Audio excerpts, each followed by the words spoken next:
नमस्कार, good morning. Crime और tennis की कहानी में आपका स्वागत है। उम्मीद है आप और आपकी फैमिली अच्छी होगी, अपना ख्याल रख रही होगी। आज हम जो स्टोरी बताने जा रहे हैं वो उत्तर प्रदेश की राजधानी लखनऊ की है। और इसी लखनऊ में एक एरिया मोहनलालगंज आता है और मोहनलालगंज से सटा हुआ एक गांव हुलासखेड़ा है।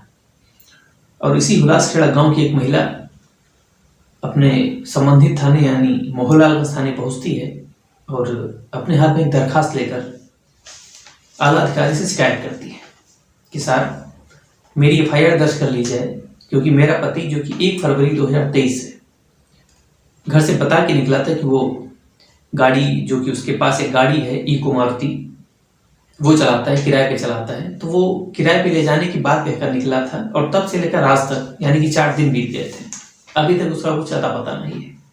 उसने कई बार खोजने की कोशिश की, आसपास पता भी किया, लेकिन कुछ भी ऐसा पता नहीं हुआ कि उसे उसके बारे में जानकारी मिल सके।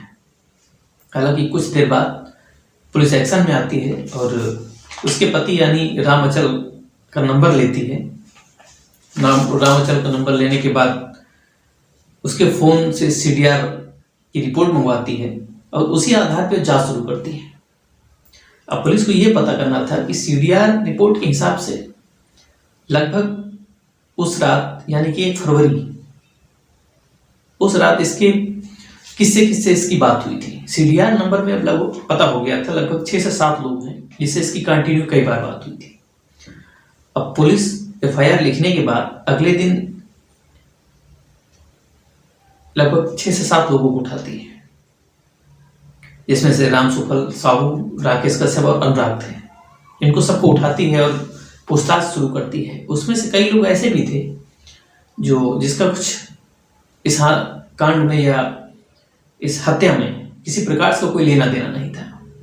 और एक उसी जांच पड़ताल में एक राम सुफल साहू भी था, जो रिपोर्ट मांगने के दौरान या कुछ भी पूछने के दौरान वो इधर उधर की हरकतें करता है या इधर उधर की बातें करता है। फिर पुलिस भी थोड़ा सा उसको डाउट होता है, शक होता है। फिर पुलिस राम सुफल से सख्ती से पूछती है और बाकी लोगों को जाने के लिए कह देती है।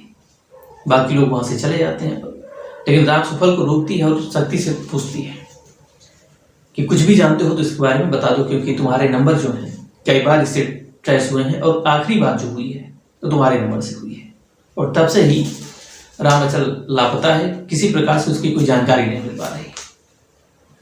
खैर, काफी कोशिश करने के बाद, काफी सख्ती से आने के बाद राम सुफल बताना शुरू करता है कि उसके साथ राकेश कश्यप और अनुराग, ये 3 लोग थे, जबकि तीनों लोगों ने मिलकर एक प्लान बनाया था।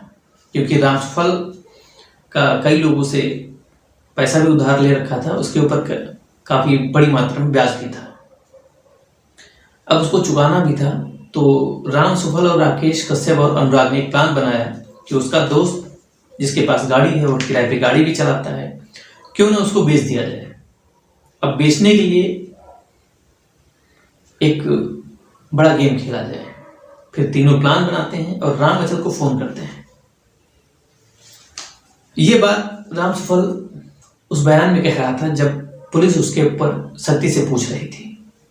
अब तीनों प्लान एक बनाते हैं कि राम अचल को बुलाया जाए और उसको एक शराब की पार्टी दी जाए, जिसमें शराब और मीट दोनों खिलाया जाए, और जब वो नशे में आ जाए तब उसकी हत्या कर उसकी गाड़ी को बेच दिया जाए।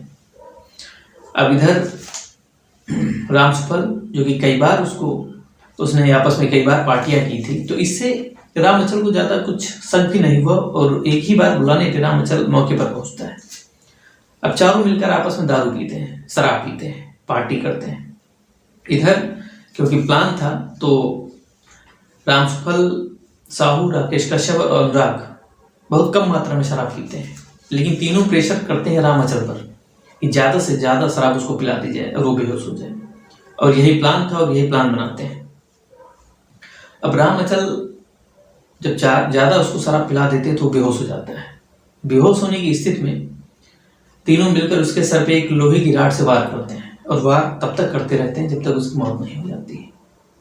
इधर उसकी मौत हो गई तो कुछ देर की इंतजार करने के बाद, यानी कि हल्की रात हो जाए, रात होने लगी, फिर राम अचल का शव तीनों मिलकर एक बोरी में डालते हैं और पास में ही कुआं था, उसमें डाल देते हैं।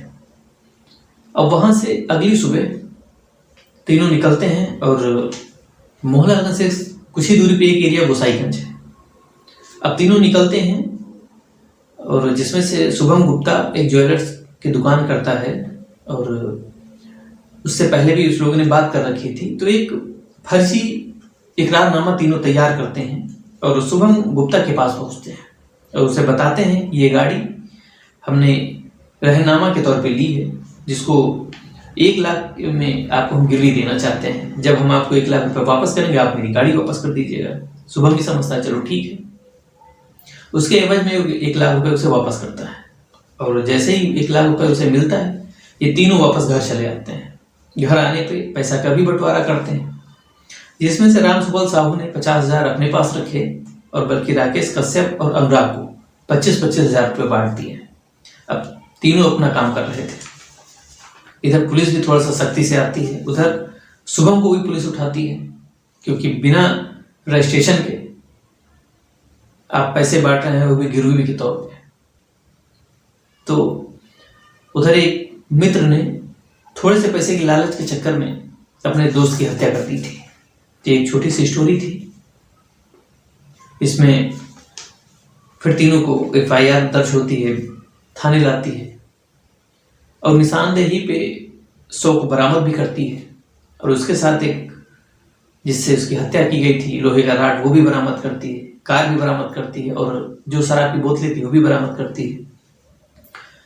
अब तीनों के ऊपर मुकदमा लिखकर तीनों के ऊपर केस दर्ज किया जाता है, जिससे उनको जेल भेज दिया जाता है। तो ये स्टोरी थी जो कि थोड़े से लालच के चक्कर में एक दोस्त ने अपने दोस्त की हत्या कर दी। तो फिर मिलते हैं एक अगली स्टोरी के साथ, तब तक के लिए नमस्कार।